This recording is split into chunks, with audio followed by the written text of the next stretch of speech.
Retorno então conversando com Eugênio Esber. Eugênio, paramos um pouquinho, cumprimentou o Cacau. Nesse intervalo chegou mais gente, a gente pediu um tempinho para o pessoal para a gente poder continuar nosso papo. Tu veio falar também sobre economia aqui em Cachoeira do Sul, né? O tema é Brasil de Amanhã, Cenários 2018. Brasil de amanhã e o nosso Brasil de hoje? O nosso Brasil de hoje é um Brasil que apresenta escolhas que nós teremos que fazer. O amanhã, que as pessoas tendem a encarar como uma coisa, digamos assim, remota, distante, intangível, né? O amanhã é construído por nós com decisões do agora. Somos nós que fazemos as escolhas e as renúncias que correspondem a cada escolha. Então, o Brasil está numa situação complicada, mas já estivemos em situação pior. Eu costumo usar sempre parâmetros de comparação. O Brasil mergulhou numa crise econômica, numa recessão? Sim. Mas e se nós tivéssemos feito a trajetória venezuelana, estaríamos agora julgando tão acidamente a situação atual do Brasil? A gente tende, às vezes, a fazer um julgamento que eu acho que é um pouco negativista, tem um viés negativo, né? Por adotar parâmetros de comparação que são quem está melhor que nós. Mas acho que nós temos que nos olhar para quem está melhor que nós, para perseguir padrões superiores, e para quem está pior, para aprender com os erros dos outros, e não com os nossos próprios erros que custam caro. E o Brasil pagou um preço alto por escolhas erradas, né, econômicas erradas, infelizmente, né? Algumas escolhas foram erradas pelo tipo de instrumento de política econômica, outras escolhas foram erradas pela dosagem ou pelo time, pela duração, né? Mas, enfim, eu olho para 2018 com certo otimismo. Me diz uma coisa, Rio Grande do Sul, como é que tu analisa? Quais são as nossas perspectivas, quais são as nossas tendências? Depende da escolha que os eleitores fizerem no ano que vem. Porque a classe política gaúcha está precisando urgentemente de renovação. A classe política gaúcha está precisando da emergência de novos líderes que tenham uma capacidade de mirar o longo prazo. Porque aqui no Rio Grande do Sul nós repetimos um problema que é de quase todos os estados brasileiros. O Brasil está desse jeito, polarizado, né? Polarizado. Mas o Rio Grande do Sul, por características peculiares, ele assiste a um enfrentamento quase que fratricida entre as forças políticas, a tal ponto que uma medida virtuosa que um governo proponha, ele será combatido necessariamente pelo polo adversário, mesmo que seja uma medida que se justifique. Tal é o grau de radicalização, não é? Quase que uma radicalização quase que bestial da política. E a classe política gaúcha e brasileira continua ainda muito orientada por um horizonte de 4 anos. Pessoas se elegem com o fim precípuo de se reeleger, já desde o primeiro minuto, né?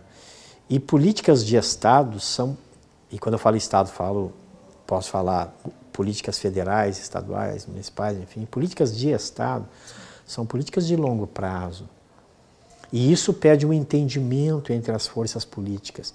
Nenhuma força política é forte o bastante para hegemonicamente tomar o poder e estabelecer qual é a agenda e se manter no poder. Nós sabemos o custo que a sociedade brasileira está pagando, o custo de corrupção, por projetos de poder que tinham, embora tivessem medidas aparentemente bem intencionadas, tinham junto, ou talvez preponderantemente, a intenção de permanecer no poder, o poder pelo poder.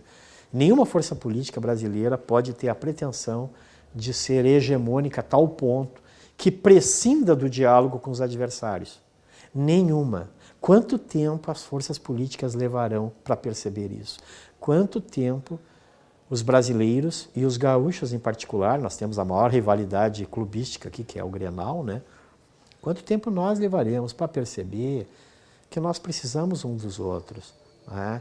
que essa bobagem estudantil de direita versus esquerda, essa simplificação grosseira das coisas e esse combate cego ao adversário e esse fechamento dos canais de diálogo só farão o Rio Grande do Sul, respondendo a tua pergunta, repetir um padrão de crise de 30 anos atrás. A revista Amanhã completou 31 anos. 31.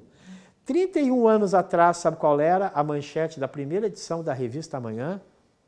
Era assim, era uma avestruz com a cabeça devidamente enterrada na areia, a avestruz enleada com boleadeiras, para usar uma imagem típica do gaúcho, e o título era Um Século de Crises. Olha, 31 anos atrás nós dizíamos, um século de crises. Como o Rio Grande se enredou.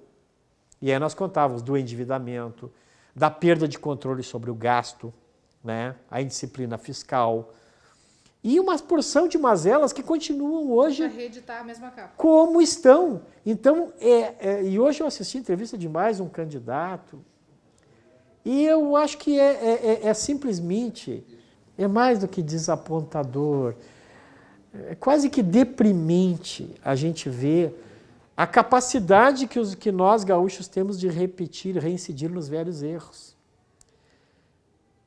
E praticamente todos os partidos passaram pelo poder, ou pelo menos todas as forças políticas que se aglutinam em torno dos principais partidos.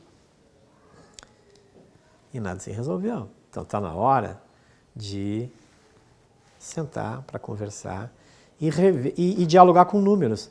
A impressão que eu tenho é que a classe política lida mal com números. Ela quer revogar algumas leis da matemática. Não vai funcionar. Não tem como. Não tem como. Tu acompanha Cachoeira do Sul? Como é que tu vê? Sempre que eu vejo um ranking municipal, eu dou uma olhada em Cachoeira, minha terra, né?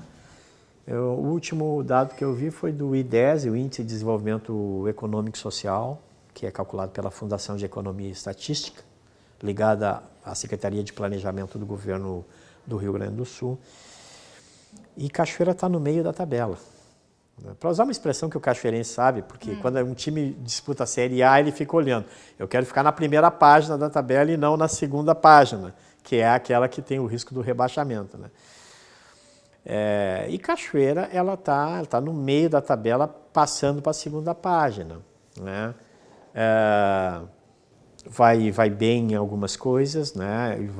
Mas a gente nota que pelo porte do município, que se não me engano tem 88 mil habitantes, se não me engano por aí, ele poderia almejar, o município deve, vou substituir o verbo, deve almejar uma inserção mais qualificada no ranking dos municípios gaúchos pelo Índice de Desenvolvimento Econômico e Social.